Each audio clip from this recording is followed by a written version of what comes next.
They had built a door tall enough to admit a grain barge, and they sent 4 of their soldiers to open it for one old man and a bird the size of a loaf of bread. I remember that more than anything that came after. The door. It came apart down the middle with a sound like the sea drawing back over stones, and behind it stood the Ishun vault, and I understood for the first time why the Sorolians thought they needed an army. The dome went up and up until the top of it was lost in its own weather. There were clouds in there. Real ones, thin and gray, hanging under a false sky a kilometer overhead, and beneath them stretched a field of their pale grain so wide that the far wall was only a suggestion, a band of haze where the green met the curve of the world they had made. I have flown birds off airport runways and over landfills, and through the rows of vineyards in valleys where the morning fog sits so thick you lose your own feet. I had thought those places large. I stood in the mouth of that door with my glove on my fist and Mab hooded and still upon it, and I felt the air move past me into the dome, drawn by some great slow breathing of the vents, and I thought, well, this is a different order of thing. The soldiers did not look at me. They looked at the bird. One of them, a tall one the color of wet slate, leaned its head down on a neck that had too many joints in it and regarded Mab from a hand's width away, and made a sound in its throat that I would come to know very well over the next 11 days. It was the sound they made when something did not fit the shape of the world as they had it filed. A click and then a long falling note, like a question that already knew it would not be answered to its satisfaction. "This is the abatement asset," said the one who had come to fetch me. Its name, in the part of its name I could say, was Tabreth. It wore a coat of pale woven stuff with the Concord's mark on the breast, a circle of 7 dots, and it spoke my language through a collar at its throat that turned its own clicking into flat, patient words. "This is the whole of it." "This is the whole of it," I agreed. The slate-colored soldier made the falling note again. Tabreth did not translate that one. It did not need to. I should tell you how I came to be there, because the how of it is half the story, and the people who would understand the rest of it best are the ones who will recognize the how. The Sorolian Concord had been talking to the human worlds for a little under 3 years when I got the message. I'm not a man the human worlds talk to. I'm a man who lives at the end of a gravel road with a row of weathered mews behind the house and a freezer full of quail, and I had not in my life expected a government letter, let alone one with the seal of an alien trade compact on it. My granddaughter read it to me twice, because I thought the first time she was having me on. They wanted a falconer. Not falconers, a falconer. They had asked, through all the proper channels and the improper ones, for the human capacity to resolve avian crop infestation by means of trained predatory birds, and somewhere in the chain of clerks and brokers and well-meaning people who arrange these things my name had come up, because I had done the work longer than almost anyone still doing it, and because, I suspect, I was old enough that no one thought I would say yes. I said yes. I was 68 years old and I had buried a wife and a brother and 3 good dogs and more birds than I can count without sitting down, and there was a vineyard's worth of nothing on my calendar, and a man gets curious. That is the long and the short of my heroism, if anybody wants to call it that, which I would advise against. I went because I wanted to see the inside of a sky somebody else had built. I took Mab. Mab is a peregrine falcon. If you do not know what that is, I will tell you the only fact about her that matters, which is that her kind is the fastest living thing that has ever existed on the earth that made me, and that she does not know this, and does not care, and would not change one feather of how she conducts herself if you told her. She is about the weight of a bag of sugar. She is the color of a storm coming in over slate roofs, dark above and barred pale below, with a black hood of feathers over her crown that looks, to a person who does not know better, like a small and serious cap. She has a black eye that takes in more of the world in a glance than I have learned in 70 years of trying. I had flown her 9 seasons. I trusted her the way you trust the one tool in the shed that has never once let you down. I brought her in a travel box, and I brought my gloves and my lure and my bag of jesses and bells and swivels, and a vacuum case of frozen quail that the Concord's people regarded as though I had brought a sack of human skulls, and that was the army. That was what humanity sent to the Ishan vault. One old man and a bird and a bag of dead quail. You should have seen their faces. You can, of course, but you should have. The reason they needed anything at all was a creature they called the Verge. I never saw the Sorolian word written. Through Tabrith's collar it came out as Verge, and the name stuck in my mouth, so Verge it is. Picture a bird if a bird had been designed by a committee that hated farmers. It was about the size of a fat pigeon, slate and rust, with a beak built for stripping a grain head clean in a single drawing motion, and a gut that turned the stolen grain to ruin faster than the plant could make it. They bred fast. A pair could become 40 in a season and 400 in two. They flocked in the tens of thousands. And they had, over the long, slow centuries of the Concord building its great enclosed fields, learned the inside of those domes, the way a rat learns a barn, until the vault was not a fortress against them but a paradise. Warm, windless, weatherless, and full of food, with no hawk in all that false sky to teach them fear. That last part was the thing.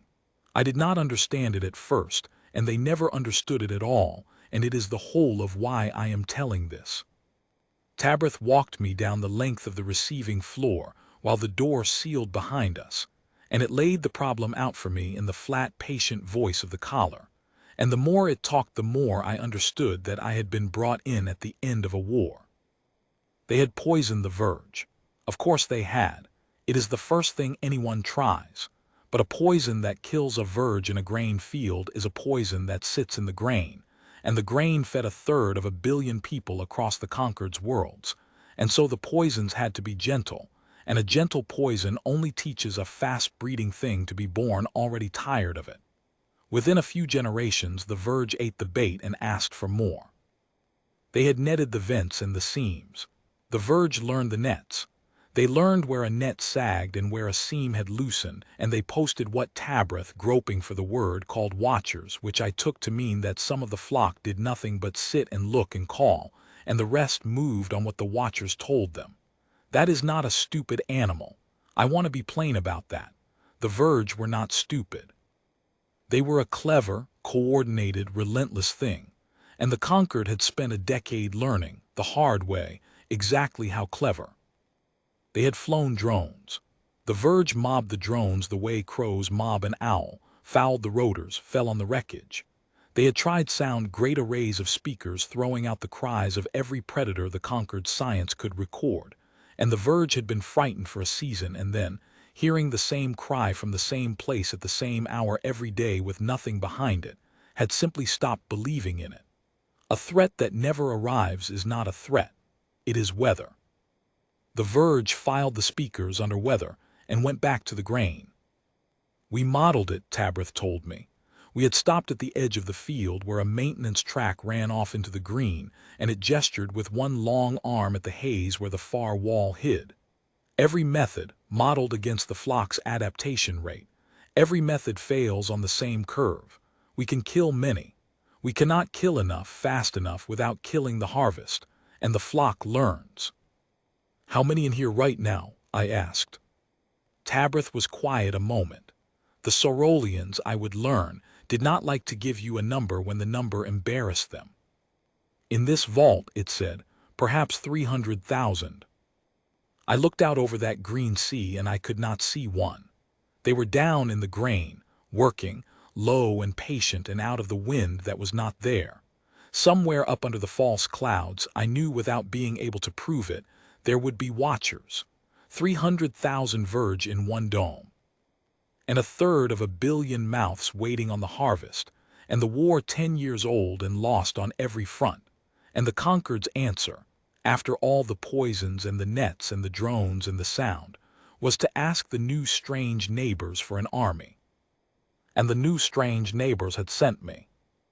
I set my box down on the maintenance track and crouched beside it, and my knees told me what they think of crouching, and I opened the door and reached in and brought Mab out onto the glove, hooded still, and she stepped up the way she always stepped up, a small, clean weight settling onto my fist as if she owned it, which in every way that matters she did. Tabrith made the click, the falling note. I was getting used to it. "This," it said, and there was something in the flat collar voice that the collar could not flatten all the way, "is what they sent." "This is what they sent," I said. A delegation came down to look at us that first evening, if evening means anything under a sky on a timer. They came in a long, open car that floated a hand's breadth off the track, and they got out and stood in a half circle and looked at me and at the bird, and I will not pretend it was a warm reception. There were perhaps a dozen of them, and the one at the center wore a coat heavy with the 7-dot mark repeated down both sleeves, and Tabrith murmured to me that this was the vault warden, a personage named Ossiel, who held the Ishun and 3 other domes, and whose harvests fed I forget how many of the Concord's worlds. Ossiel was the color of an old bruised, deep purple going to gray at the edges, and it was taller than the soldiers, and it carried itself the way men who have never been told no carry themselves. It looked at me a long time. Then it looked at Mab. Then it said something, and the something went around the half circle and came back as a sound I knew without the collar, because there is no species in the galaxy that does not laugh, and that was laughter, the dry clicking laughter of important people who have just been handed a thing too small to take seriously. "The warden asks," said Tabrith, and I could hear it choosing the words to soften, "whether the human worlds understood the question." "Tell the warden I understood it fine," I said. Ossiel spoke again. Tabrith hesitated. "The warden says," it said, "that it requested a solution proportionate to a flock of 300,000. The warden says it does not see how, and here it stopped, and I watched it decline to say the rest, and I let it off. It doesn't see how one little bird and one old man are going to do what a decade of chemistry couldn't," I finished. "No, I expect it doesn't. Tell the warden I'd be a fool if it didn't trouble me too." That was not the answer Ossiel expected. It expected a salesman. It expected me to draw myself up and make claims, and then it would have had something to push against, and the contempt would have had somewhere to go. Instead, I agreed with it, and the contempt had nowhere to land, and that, I have found, troubles a proud man more than any boast. Ossiel looked at me a while longer. Then it said one more thing, short, and got back in its floating car, and the rest of them after it, and they went off down the track toward the far wall and were gone into the haze. "What was that last?" I asked Tabrith. Tabrith's collar was quiet a moment, working. "The warden gives you 11 days, it said. There is a harvest convoy that must leave on the 12th. The warden says that if the vault is not, a pause, fit for the harvest by then, the human contract is void, and the Concord will pursue other arrangements." "Other arrangements," I said. "Burning," said Tabrith simply. "The warden will burn the Ishun crop and start the dome again clean. It has done it before. It costs a season and many lives far away where the season's grain does not arrive. But it can be done. The warden prefers you do not make it necessary." I looked up into the false sky, where the thin clouds drifted on the dome's slow breath, and somewhere far up in it, a single dark speck crossed and was gone, a watcher moving from one post to another, and I thought about 300,000 of them down in the green, and 11 days, and the bag of frozen quail, and the small clean weight on my fist. "All right," I said, "then I'd best get to work." I did not fly her the first day. I want to be honest about that, because it is the part nobody believes and the part that matters most. The first day I walked. I walked the maintenance tracks of the Ishun vault from the receiving floor to the far wall and back, with Mab hooded on the glove, and I did not look for Verge. I looked at the air. A falconer who does not understand the air he is flying in is a man throwing his best knife into a fog and hopping. I had flown in built skis before, in the great atriums and the covered stadiums where the pest pigeons roost, and I knew that a built sky has weather the way a wild one does, only meaner, because it is small and it repeats. There were thermals coming off the lamp banks where the fall sun poured down its heat. There was a slow river of cooler air sliding off the vent walls and pooling in the low ground where the grain grew tallest. There was a place near the middle of the dome where two of those slow rivers met and turned, and the dust hung there and would not settle, and I stood in it a long time with my eyes shut, feeling it on my face, and I thought, there. If I were a hawk born in this place, that is where I would wait. And as if to prove me right, that is where I found their dead. The Ceruleans had not told me about the Watcher's bones, but there is a place in every roost where the failures gather, and in the slow-turning air at the center of that dome, there was a low rise where the grain grew thin, and on it lay the small gray remains of Verge that had died of the ordinary things, age, weakness, each other. I crouched among them and my knees complained again, and I turned the little bodies over with a stick from my bag, and I learned more about my enemy in that half hour than the Concord had told me in a day. I learned how heavy they were, and how their wings were built, short and strong for the close work of the grain rows, not long for the open sky. I learned that they were birds of the low cover, that their whole lives were spent down in the green where nothing could come at them from above. Nothing had ever come at them from above. That was the whole of it. In all the long ages of that dome, the Verge had never once had to lift their heads and watch the sky, because the sky was empty. The sky was lamps and false clouds and the slow breathing of the vents, and the only death they knew came up from below, from the poison in the grain and the nets in the seams, the death they could see and learn and outbreed. I sat among their bones, and I started, for the first time, to think we might do this. Tabrith found me there toward the end of that first day. It had been told to keep me in sight, I think, and it had lost me for hours, and it came down the track on foot looking, in the way I was learning to read them, agitated, its head low and swinging. "You have not flown the bird," it said. "No. The warden will ask why." "Tell the warden," I said, "that I'm reading the field. Tell it that I won't waste a flight and that I've 11 days and that I don't intend to spend the first one teaching my bird the room by losing her in it." I stood, slow, and brushed the chaff off my knees. "You poison a field, you understand the poison. You don't understand the field. I'm going to understand the field." Tabrith looked at me. It looked at the Verge bones around my feet. Something moved behind its strange flat face that I could not read then and can read now in memory, plain as print. It was the first crack, not belief, not yet, but the first crack in the contempt, the first moment one of them looked at the old human crouched in the dead and thought, against everything its science told it, this creature is doing something I do not have a word for.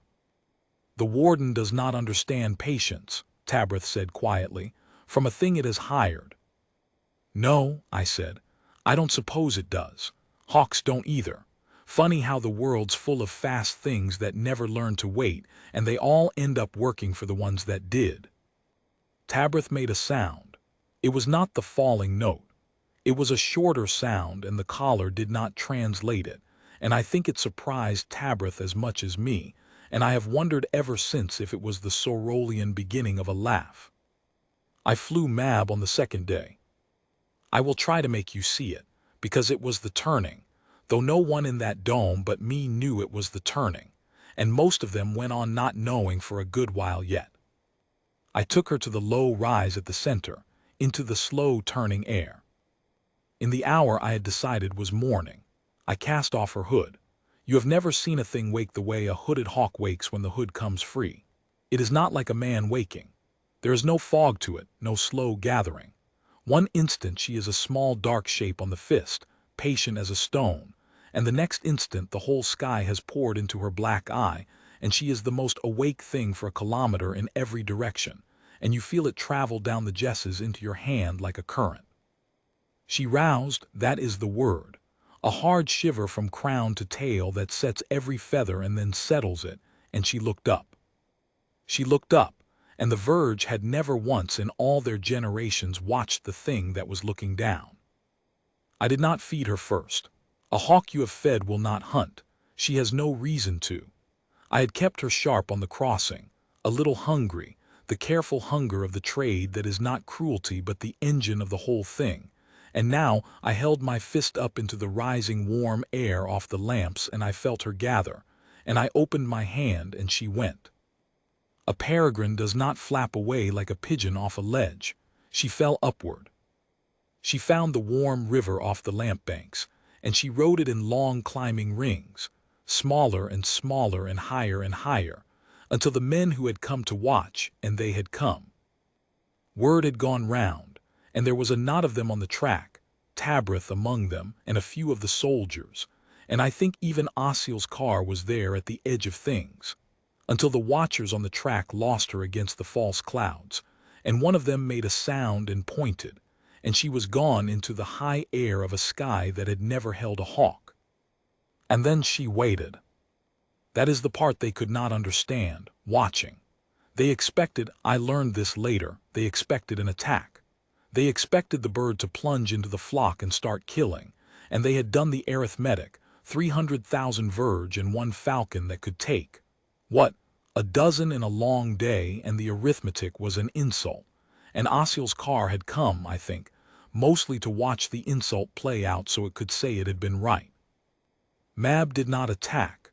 Mab climbed to her pitch, the high waiting place above the field, and she hung there on the slow turning air, a dark anchor point in a sky that had never had one, and she did nothing at all.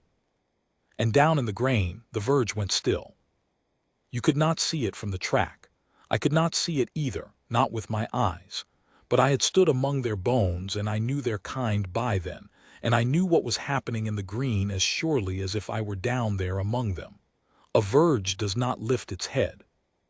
But a Verge has eyes set high in its skull for exactly the danger it has never had to fear, and somewhere in the deep machinery of the thing, older than the dome, older than the Concord, there was a shape it knew without ever having seen it, the long-winged silhouette hanging high and patient, the shape that means death comes from above, and one Verge saw it, and went still, and the stillness ran through 300,000 of them like cold water through cloth. The watchers stopped calling. The whole dome, which I had not even known had a sound until it stopped, went quiet under the false clouds. I have done this work a long time. I have cleared pigeons off a stadium roof and starlings out of a vineyard and gulls off a runway with a jet coming in, and every time, the thing that does the work is not the killing. It is the waiting shape. The pest birds do not need to be killed. They need to be made afraid, and then made to understand that the fear is permanent, that this is not weather, that the long-winged death has moved in and will not move out, and that the only sane thing left to do is leave. A falcon at her pitch over a field is a landlord raising the rent. You do not have to evict the tenants. You only have to make them want to go. Mab took 2 Verge that morning. I will not put the taking on the page. It is the bird's business and not yours, and it was over before the watchers on the track had found her against the clouds, a stoop and a silence, and then she was climbing again with the slow, grim satisfaction of a thing that has done what it was made to do. 2 out of 300,000. The arithmetic was still an insult. The arithmetic was beside the point. The point was the silence in the grain. The point was that, for the first time in the history of that dome, the Verge had spent a morning watching the sky instead of eating. And a Verge that is watching the sky is a Verge that is not breeding and not feeding and is, in the slow sum of things, already half gone. I called her down in the heat of the false noon. She came to the lure, a swing of the leather and the dead quail and the old whistle she had known since she was a fledgling, and she came down out of that enormous sky like a falling stone, and pulled up at the last instant and was on the lure on the ground, mantling over it with her wings spread. And I came up slow and quiet the way you always come up, and traded her up onto the fist, and hooded her, and the small, dark, patient weight settled back onto my glove as if nothing in the world had happened. The men on the track had not moved. Tabrith came down to me. It walked carefully, the way they walked when they were thinking hard, and it stopped a respectful distance off, and it looked at the hooded bird on my fist, the small, calm shape that had a moment ago been the highest thing in their world, and it said, "The flock has gone to ground." "They have," I said. It will not last. They will learn the bird is not always there, as they learn the sound. No, I said. They won't. That's the difference, and it's the whole of the difference, so I'll say it plain. The sound was never there. It came from a box, and a box never came down out of the sky and took one of them, so they learned the box was a liar. The bird is real. The bird is going to take one or two of them every day she flies, for as long as it takes, and they are going to keep finding the gaps where she was and the bodies where she'd been, and they are not going to file her under weather. They are going to file her under hawk.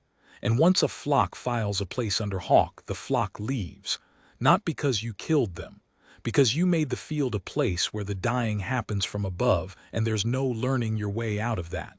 There's only going. Tabrith was quiet a long moment. Where will they go? It said. Out the seams you couldn't seal, I said. Out the vents you couldn't net. The same gaps they were using to come and go all along. Only now they'll be going the one way and not coming back, because back is where the hawk is. It looked at me, and then at the bird, and then up into the high empty air where she had hung, and I watched the rest of the contempt go out of it, the way the heat goes out of a stone after dark, slow and complete. We modeled every method, it said, almost to itself. Every method against the adaptation rate. We never modeled, it stopped. There was no parameter for a fear that does not fade. We assumed all deterrents fade. We assumed the flock learns past everything. It does, I said. It learns past everything but the truth. You can't teach a thing to stop being afraid of the real one. That's not a deterrent, that's just the world. The third day they did not come to watch, and the fourth day they came back. Because by the fourth day the change was no longer a thing you had to be a falconer to see. By the fourth day the eastern quarter of the dome, the quarter nearest the center, where Mab kept her pitch, was clean. Not empty of the dead, clean of the living.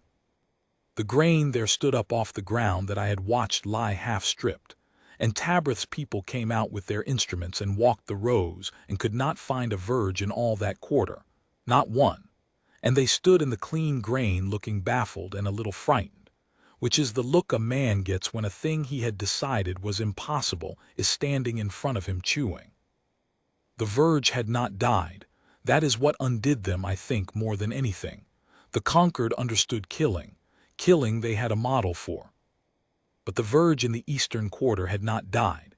They had moved, west and south and up and out, crowding into the far quarters of the dome where the hawk's shadow did not reach, and the instruments tracked them going.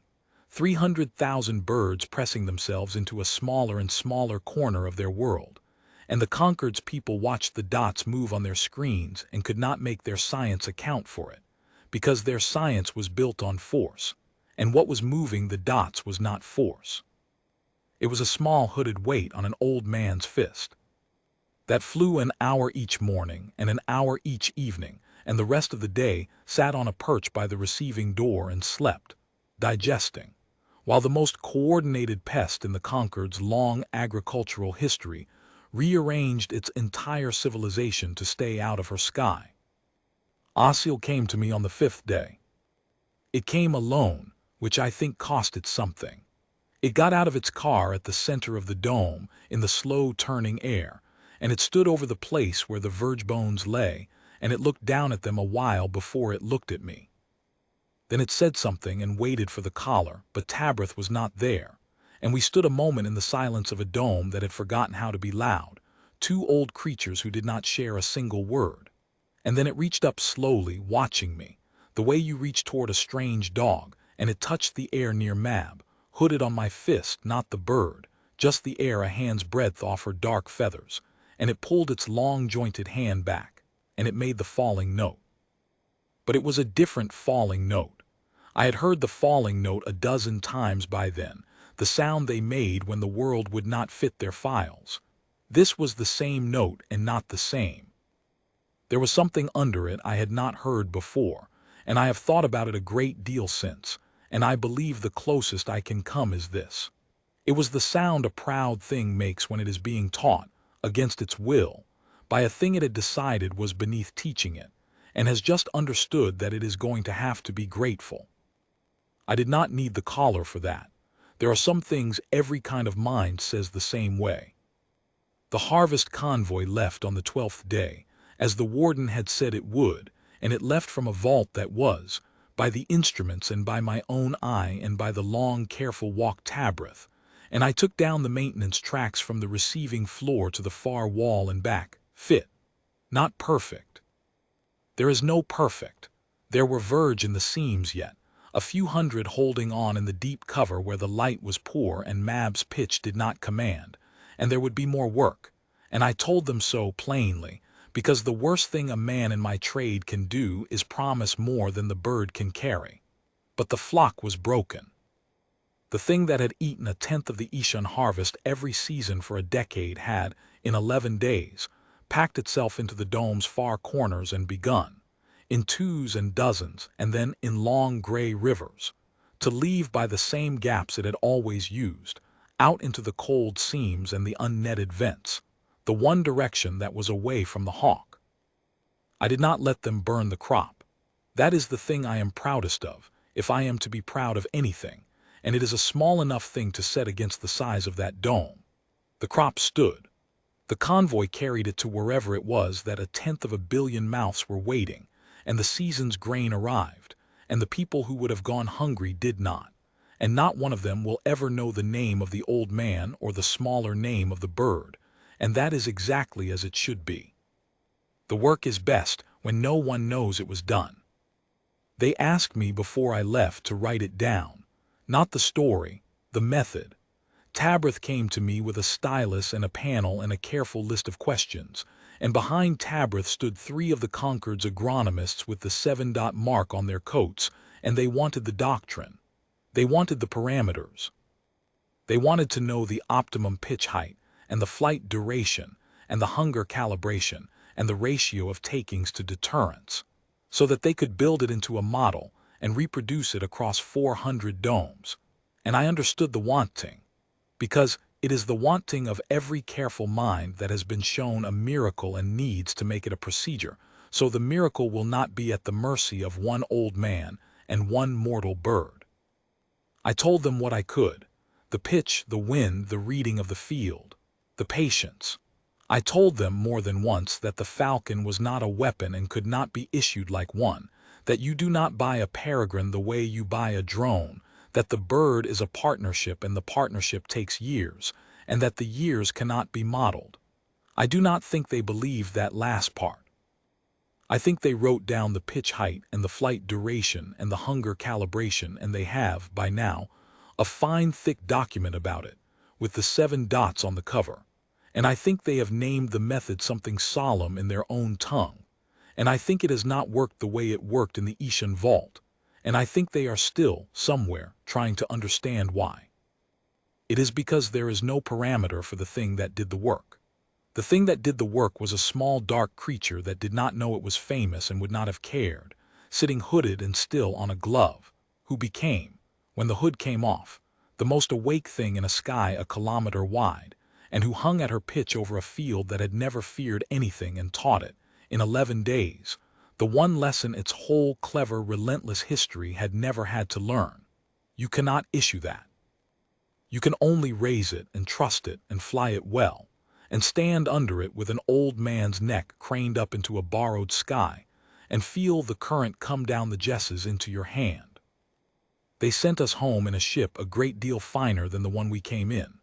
Mab rode it the way she rides everything, hooded and patient, a small clean weight, asleep most of the way, and I sat beside her box in the dark and thought about the size of that door and the 4 soldiers it took to open it, and the laughter of important people, and the falling note that changed, at the last, into something I had no word for either. The Concord asked, before we went, whether the human worlds had a fleet they might hire next, for a larger problem they were beginning to describe, and the brokers and the clerks took the question up the proper channels, and somewhere in there I imagine someone will say yes and send something, and it will not be a fleet. It never is with us. They ask for an army and we send a man and his dog, a woman and her cat, an old fool and one small bird, and the asking party stands in the mouth of a door too large for any of it and laughs, and then it stops laughing. And then, if it has any sense left at all, it picks up a stylus and starts trying to write down how. I am home now. The gravel road, the row of mews, the freezer full of quail. My granddaughter wants me to tell the whole of it to a man who writes books, and I expect I will, one of these winters, though I will leave out the pitch height and the hunger calibration, because those are the parts that don't matter and the parts everyone wants. Mab is on her perch by the window as I write this. The hood is off. She is watching the sky over the field, the real one, gray and low and full of the weather that made her, and there is a flock of starlings working the stubble down by the fence line, and they have not noticed her yet, and in a moment they will, and they will go up all at once in that hard rush they make, and pour away east over the hedge. They always know, even here, even the ones who have never seen her.